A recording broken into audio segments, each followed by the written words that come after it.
Welcome to the True Assassins podcast. We get some really interesting stuff sent to us sometimes, and today we're diving into a fascinating pair of stories, all inspired by the book True Kill by Orlando Madsbrine. We're talking hidden threats, deadly secrets, all that good stuff from the dark world of murder and assassins. It's pretty wild. It really is.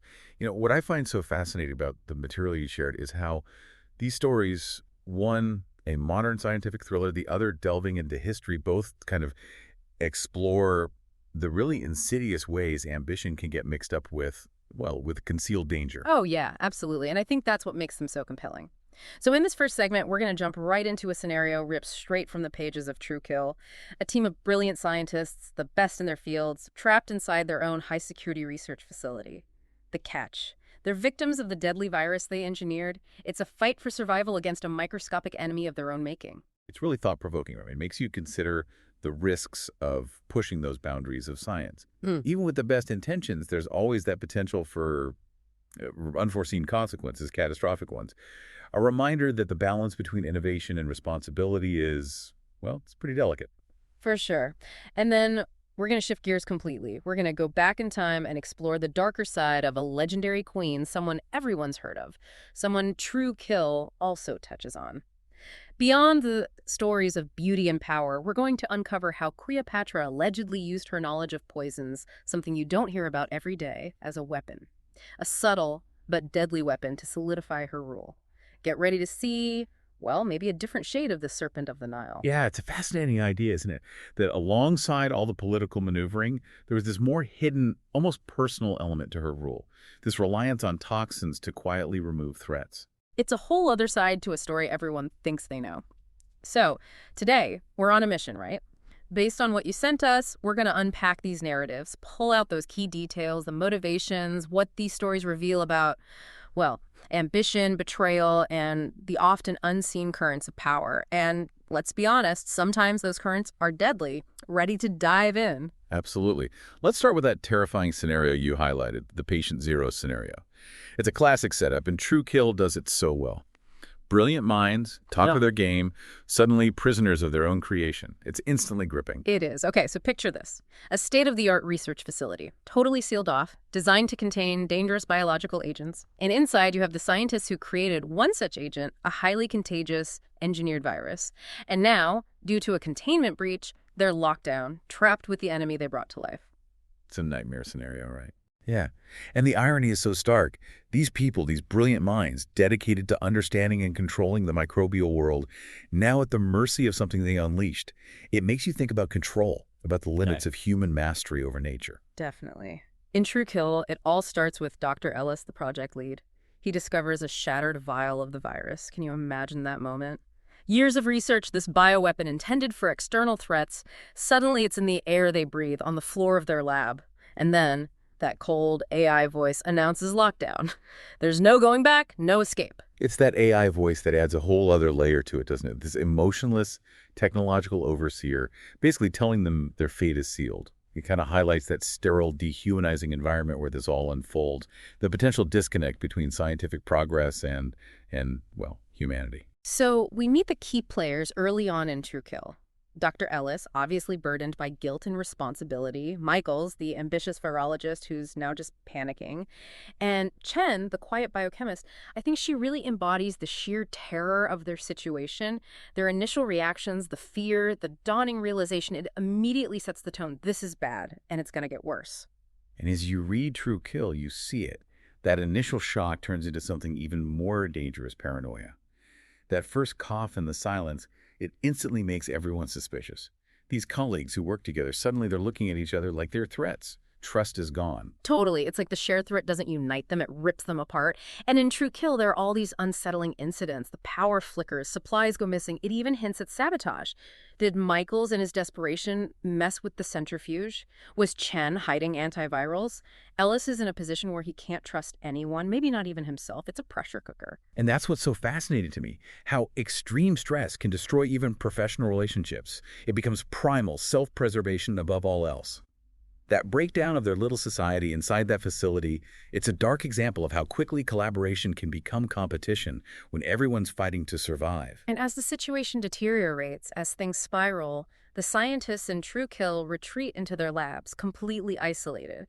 Ellis is eaten up by guilt, desperately trying to create a cure. But there's always that image, that shattered vial, patient zero.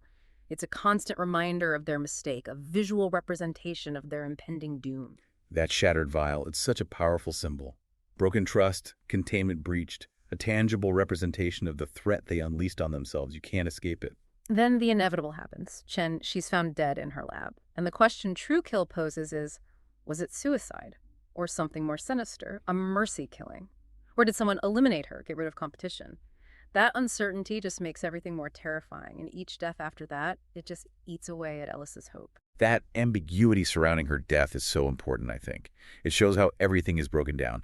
Their rules, their ethics, it's all gone under the pressure. It's every man for himself. And then there's the AI, this ever-present, all-knowing system. It suddenly goes silent. That's unnerving in True Kill. Did the lockdown lift, or are they just the last ones left? It's another layer of fear. This technologically advanced tomb has become their final resting place. The silence is so unsettling because, well, what does it mean? Has the AI malfunctioned, leaving them to die alone? Is it watching them? Or has it just done its job, containment achieved through their deaths? It's chilling. There is a moment of hope in True Kill, or maybe it's just a cruel trick. Ellis, in his lab, he creates a potential cure. But even that is uncertain. Is it the answer, or it's another mistake? He never gets to find out. The image of that shaking flask, it's so symbolic. Even with a breakthrough, there's no guarantee. Just anxiety, the weight of possibility. It could be salvation or it could be nothing. The ending. It's not heroic. Ellis, he succumbs to the virus. Just a man, defeated by what he created, the consequences of his actions. It's brutal, and there's no glory in it, just a tragic end. It really highlights the fact that even the brightest minds can be undone. Hubris, unforeseen consequences, the fragility of life when you're dealing with something so powerful. It's a sobering thought. The aftermath, it's described so vividly in True Kill. Hazmat teams breach the facility. Bodies, equipment, and that label on the shattered vial. Project Deliverance. The irony is thick, isn't it? Project Deliverance, intended to protect, a weapon, and it delivered nothing but death to its creators. It sums up the whole tragedy, the ambition, the failure. That label is a haunting reminder. But the real horror in True Kill wasn't just the bodies. It was the feeling, the lingering sense of blame, the echoes of betrayal. They destroyed each other as much as the virus did. The paranoia, the suspicion, maybe even violence. It speaks to a dark truth, right? In extreme situations, human nature, with all its flaws, can be the most destructive force. It's a chilling thought, but it's often true. And the final tragedy, the potential cure Ellis made. Was it real? Could it have saved them? We'll never know. The facility stays sealed, a monument to their ambition, their brilliance, and their failure. It's a powerful image. It really is. That sealed facility is like a modern tomb, holding secrets and a warning. A warning about ambition, about consequences. A story that can never be forgotten, but can never be finished. Makes you think, doesn't it? About the hubris of trying to control something so powerful. How even the best intentions can go wrong. How fear and pressure can lead to disaster. It's a story that stays with you. It does. It forces you to confront those ethical questions, the potential benefits of science, but also the cost, unchecked ambition, the consequences. It's a story that resonates, that makes you think about the choices we make. Now, let's step away from the sterile, almost claustrophobic environment of that research facility and into something completely different. We're heading to ancient Egypt, the reign of Cleopatra, but we're going beyond the familiar stories, the beauty, the politics. We're going to look at her as a potential assassin, someone who used poison, her knowledge of it, to secure her power. What a shift, right? From a modern lab to the intrigue of ancient Egypt, a world where power could be wielded in whispers as much as on a battlefield. It's a fascinating comparison. It is. We're looking at a different Cleopatra here. One True Kill suggests existed. Not just the captivating queen, but something more complex, maybe even deadly, like the Serpent of the Nile, but in a very literal, very chilling sense. The imagery is so potent, right? Silks, marble, the hiss of an ask, that sense of hidden danger, of seduction and betrayal.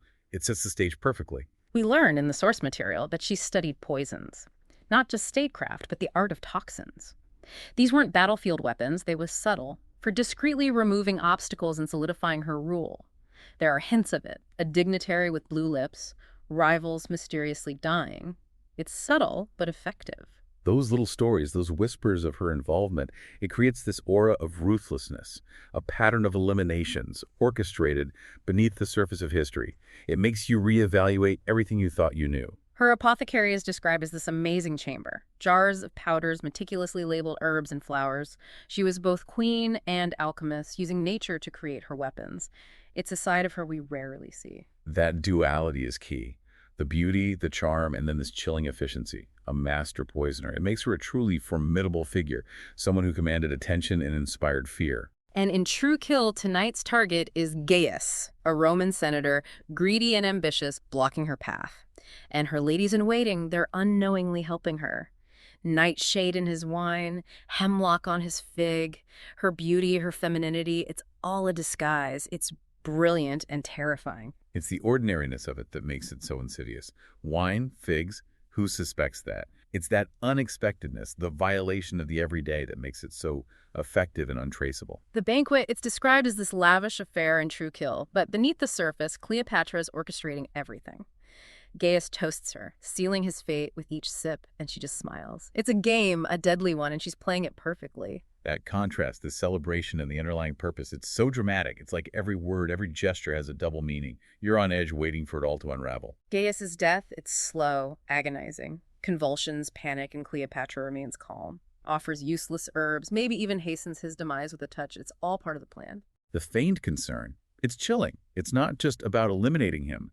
It's about maintaining her image. She's deflecting suspicion, controlling the narrative. A true manipulator.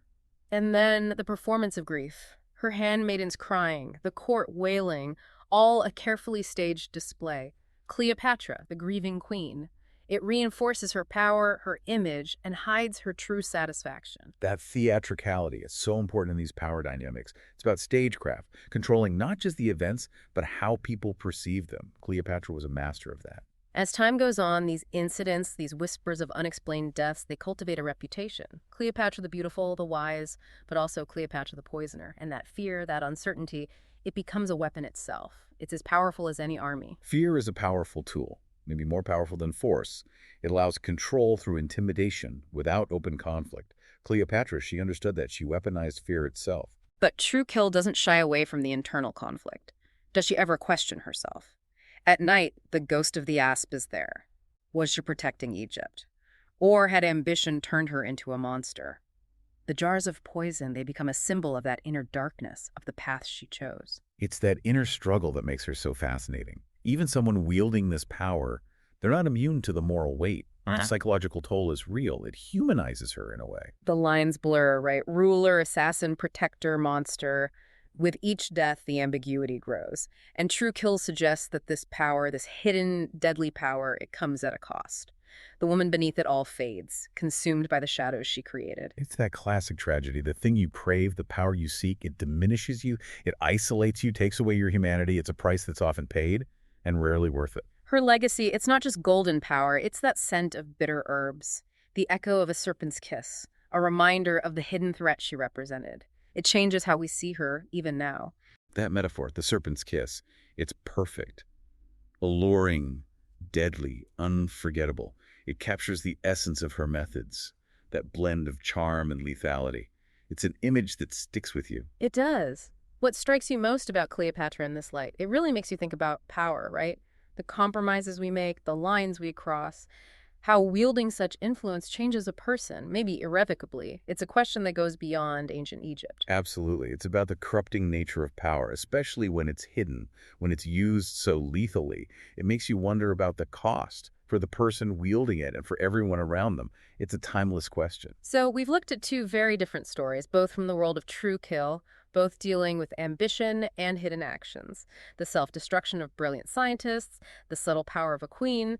They're both thought-provoking in their own way. The thing that ties them together, I think, is the unintended consequences. The scientists undone by their creation, Cleopatra, by the very fear she cultivated. It's a reminder that control is an illusion. In Patient Zero, we saw how a scientific advancement intended for good, it turned into chaos and death. The unpredictable nature of what we create, whether it's a virus or a political strategy, it can backfire in terrifying ways. And Cleopatra, well, She shows us that power isn't always about brute force. Hmm. Sometimes it's about whispers, about the unseen threat. Both stories leave us with this unease, this awareness that danger can be hidden, even in seemingly controlled environments, that even the most powerful figures can have a dark side. It's a reminder to be vigilant, to look beneath the surface. So what resonates with you most? The scientific thriller or the historical intrigue? We encourage you to think about these stories, to maybe research Cleopatra or the ethics of scientific advancement. They're both fascinating rabbit holes to go down. These stories, even though they're fiction, they touch on real anxieties, scientific responsibility, the complexities of history, the darker side of human nature. It's what makes them so compelling, so thought-provoking. Thanks for sending these sources our way. We hope you've gained some new insights, some things to ponder. Join us next time on the True Assassins podcast for another deep dive into the stories hidden beneath the surface. And don't forget, rate and follow the show for more addictive Cloak and Dagger stories. We'll see you then.